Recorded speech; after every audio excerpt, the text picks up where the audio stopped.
Entrepreneurship is the new American dream. Taking full control of your life and your success by making your ideas a reality. 14% of Americans have taken the leap and started their own company. All of them will tell you there were times when it felt like an American nightmare.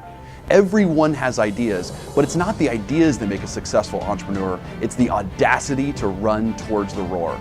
I'm Jason Forrest, and for the past 10 years, I've been the executive coach to some of the top CEOs in the country. Every successful entrepreneur has had a time when they weren't sure if their company would survive. These are the stories of the men and women who ran towards the roar, went all in, and won. Partnerships can be one of the toughest obstacles of owning and running a business.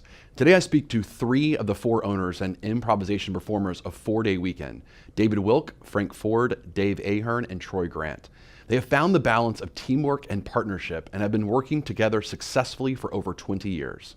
So this show is all about Run Towards the Roar, and the Run Towards the Roar concept is there's so many moments in business where we have to run towards the roar. We have to run towards that metaphor of running towards the loudest roar, the biggest fear in our life.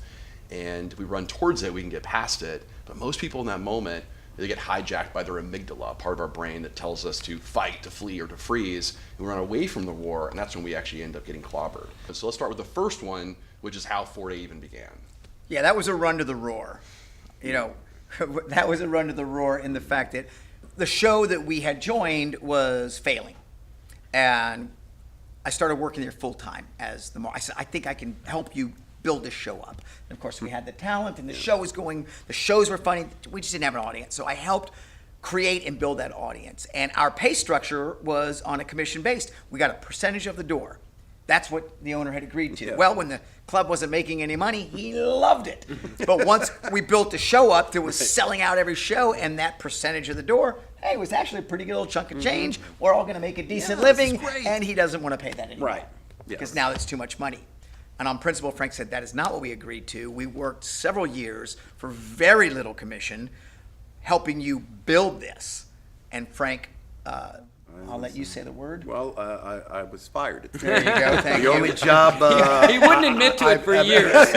I'd never been fired from anything. Yeah. But yes, I was unceremoniously fired. And the rest of us left on principle, and we're like, oh, great! Now we're all unemployed. Yay! So David, now tell us your story on how you became a part, because you're the 4th. Yeah, I was. I knew them because we had all done stand up at different clubs. Well, you were a stand up, and you guys were. Yeah, improv, they right? were an improv, and I had just come back from LA. I was living in LA, and I came back, and I just happened to be there when all this thing shook down.